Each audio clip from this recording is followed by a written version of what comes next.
திமுக ஒரு தீய சக்தி, திமுக ஒரு தீய சக்தி, திமுக ஒரு தீய சக்தி, தீய சக்தி, தீய சக்தி, தீய சக்தி. எம்ஜிஆர் அவர்களும் மேடம் ஜெயலலிதா மேடம் அவங்களும் ஒரே வார்த்தையில சொல்லி இந்த திமுகவை காலி பண்ணாங்கல்ல. நான் கூட யோசிப்பேன், ஏன் இவ்வளவு ஹார்ஷா பேசுறாங்க, ஏன் இவ்வளவு ஹார்ஷா அவங்கள திட்டுறாங்கன்னு யோசிச்சது உண்டு. இப்பதானே புரியுது. அவங்க ரெண்டு பேரும் சொன்னதை இப்ப நானும் ரிப்பீட் பண்றேன்.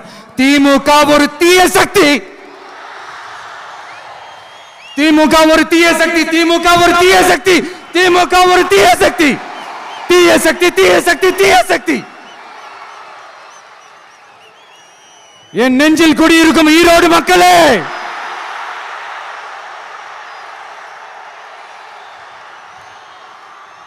டிவிகே ஒரு தூய சக்தி. எப்படி?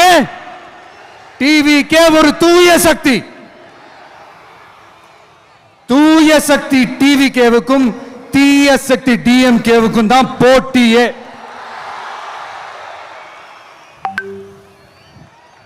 என்ன முடக்கலாம்னு நினைக்கிறீங்க, ஆனா இந்த சத்தத்தை ஒரு நாள் உங்களால முடக்க முடியாது.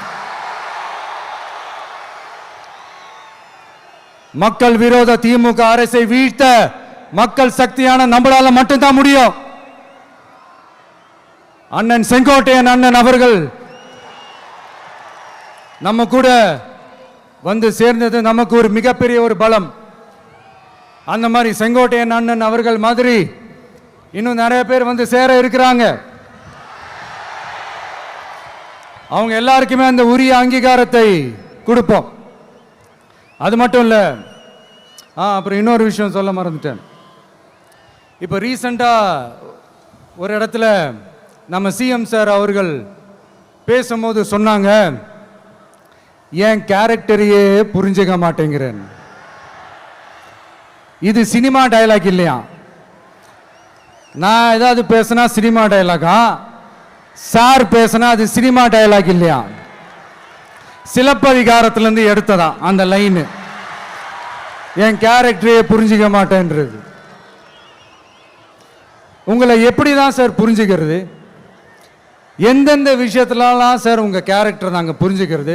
அதையும் நீங்களே சொல்லிட்டீங்கன்னா கொஞ்சம் நல்லா இருக்கும் சார்.